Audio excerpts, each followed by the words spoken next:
ঈদ চলে গেল। ঈদের আগে সবথেকে বড় আলোচনা ছিল শেখ হাসিনার দেশে ফেরা। শেখ হাসিনার দেশে ফেরা ইস্যুতে অনেক আলোচনা চতুর্দিকে হতে আমরা দেখেছি।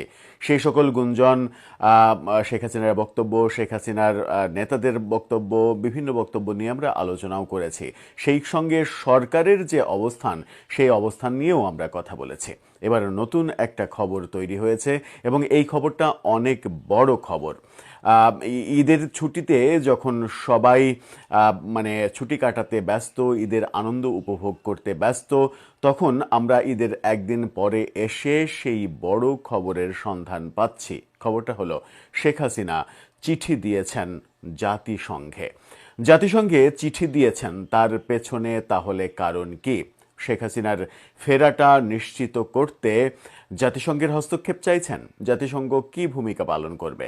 জাতিসংঘ শেখ হাসিনার ফেরার ব্যাপারে যেভাবে তিনি ফিরতে চান, রাজকীয়ভাবে ফিরতে চান, অন্যদিকে তিনি যেভাবে ফিরতে চান সেভাবে ফিরেন তিনি, এটা বিএনপি সরকার মোটামুটি চায় না। এটা মানে মোটা দাগে বোঝা গেছে এবং বিভিন্ন আলোচনায় আমরা দেখেছি, বিভিন্ন গণমাধ্যম এটা নিয়ে ইনভেস্টিগেটিভ রিপোর্টও করেছে।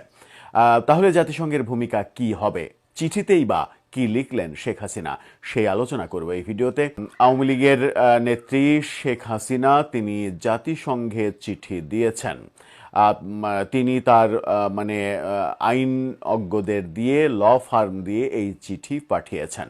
চিঠির মূল বক্তব্য, চিঠিতে অনেক কিছু লেখা আছে, মূল বক্তব্য যেটা, সেটা হচ্ছে জাতিসংঘের রিপোর্টে ওই 24-এর আন্দোলনের পরে যে রিপোর্টে 1400 জন মৃত্যুর দাবি করা হয়েছিল, সেই রিপোর্ট উইথড্র করার কিংবা বাতিল করার আবেদন জানানো হয়েছে।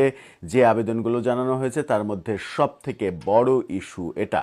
তাহলে জাতিসংঘ কি তাদের সেই রিপোর্ট প্রত্যাহার করে নেবে, রিপোর্ট সংশোধন করবে? শেখ হাসিনার পক্ষে পাঠানো এই চিঠিতে নানা যুক্তি, তথ্য, উপাত্ত দেয়া হয়েছে, দিয়ে জাতিসংঘকে বোঝানোর চেষ্টা করা হয়েছে যে তারা যে সংখ্যাটা বলছে সেই সংখ্যাটা ভুল। তাহলে জুলাই আন্দোলনে মৃতের সংখ্যা কত? চলুন কি বলছেন তিনি সেটা দেখা যাক। কালবেলার শিরোনামটা দেখে নিন। সেখানে বলা হচ্ছে, জুলাই আন্দোলনে 1400 জনের মৃত্যুর তথ্য প্রত্যাহারে জাতিসংঘে শেখ হাসিনার চিঠি। অর্থাৎ 1400 জন মৃত্যুবরণ করেছিল, সেই যে দাবি জাতিসংঘের, সেটা জাতিসংঘকে প্রত্যাহার করতে হবে। আর কি কি রয়েছে চলুন একটু দেখি। 2024-এর যে নিহতর ঘটনা, জাতিসংঘের মানবাধিকার বিষয়ক হাই কমিশনার কার্যালয়ের দেওয়া তথ্যকে অত্যন্ত ভুল বলে চ্যালেঞ্জ করেছেন সাবেক প্রধানমন্ত্রী শেখ হাসিনা। এনডিটিভি এই খবরটা নিশ্চিত করেছে। এনডিটিভিকে বরাত দিয়ে কালবেলাও সেই খবরটা বলছে। সেই খবরে প্রকাশ, লন্ডনের ডাউটি স্ট্রিট চেম্বারের আইনজীবী স্টিফেন পাউলস কেসির মাধ্যমে জাতিসংঘের মানবাধিকার বিষয়ক হাই কমিশনার ভলকার তুর্ককে শেখ হাসিনা একটি আনুষ্ঠানিক চিঠি পাঠিয়েছেন। এই ভলকার তুর্ক 24-এর আন্দোলনের সময় আন্দোলনকারীদের পক্ষে নানাভাবে সহযোগিতা করা, ভূমিকা রাখার ঘটনা নিয়ে আমরা অনেক আলোচনা শুনেছি। অর্থাৎ যার অবস্থান আন্দোলনের পক্ষে ছিল, তিনি তার মতো করে রিপোর্ট দেবেন, ভুলভাল রিপোর্ট দেবেন, এই দাবি আওয়ামী লীগের পক্ষ থেকে করা হচ্ছে। গত 28 মে এই চিঠিটা মানে পাঠিয়েছে এই মানে ডাউটি স্ট্রিট চেম্বার। অর্থাৎ যেদিন আমরা ঈদ পালন করলাম একদিন আগে, সেই দিন এই চিঠিটা পাঠানো হয়েছে। আজকে এই খবরটা প্রকাশিত হয়েছে। এই খবরে যেটা বলা হচ্ছে যে জাতিসংঘের ফ্যাক্ট ফাইন্ডিংস রিপোর্টে 1400 জন নিহত হওয়ার যে তথ্য দেওয়া হয়েছে তা বিভ্রান্তিকর। চিঠিতে বলা হয়, এমনকি খোদ অন্তর্বর্তীকালীন সরকারের গত 15 জানুয়ারি 2025-এ প্রকাশিত অফিসিয়াল গেজেটেও নিহতের সংখ্যা 834। এটা আমরাও অনেকবার আলোচনা করেছি যে গেজেটে 834, অথচ জাতিসংঘের রিপোর্ট নিয়েই সরকারের লোকজন বারবার বলে যে 1400 জন মারা গেছে। তাহলে সেই 1400 জনের তালিকা কোথায়? এই 834 উল্লেখ করা হয়েছে বলে জাতিসংঘের দাবিকৃত সংখ্যার যেটা প্রায় অর্ধেক, সেই কথাটা শেখ হাসিনার চিঠিতে বলা হয়েছে। এছাড়া বৈষম্যবিরোধী ছাত্র আন্দোলনের নিজস্ব হিসেবে এই সংখ্যা ছিল মাত্র 650।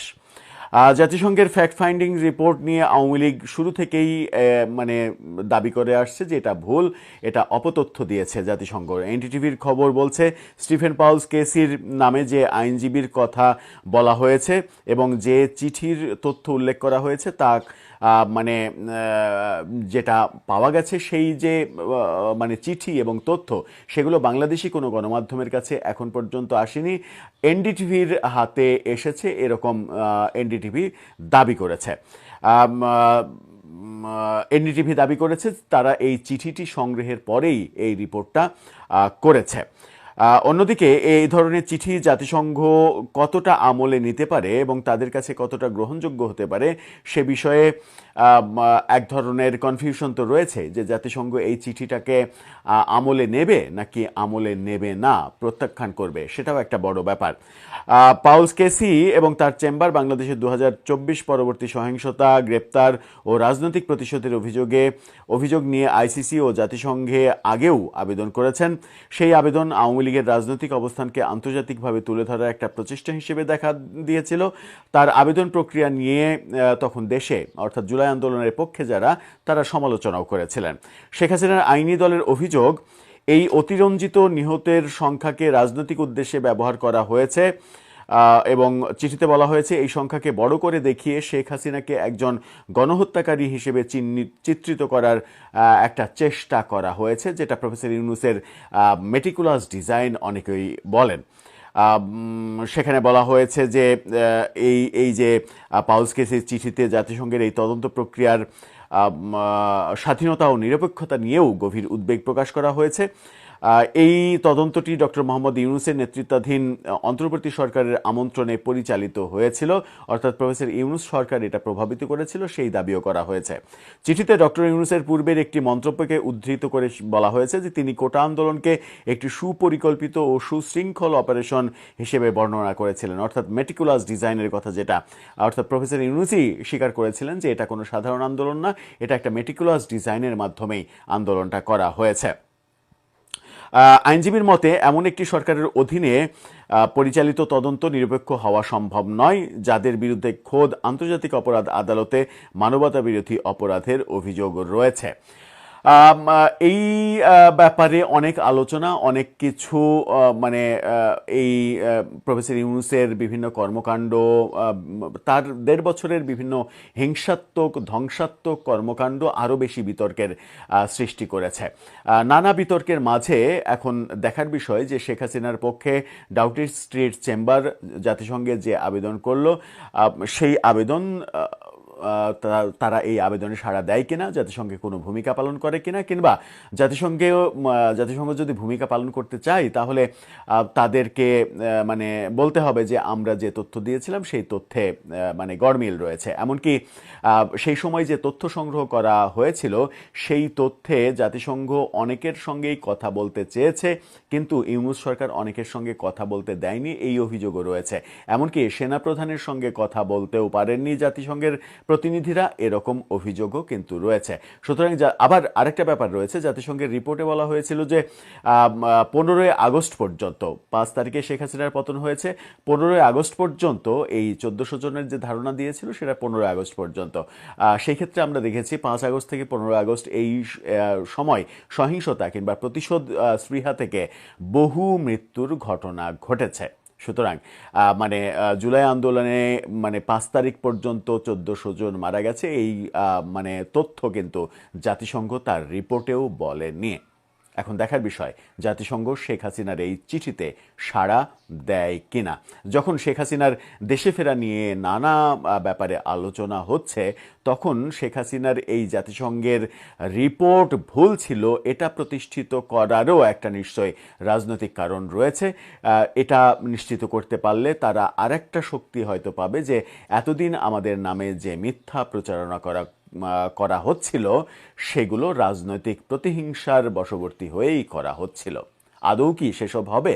দর্শক, আপনার মতামত জানিয়ে লিখতে পারেন আমাদের কমেন্ট বক্সে।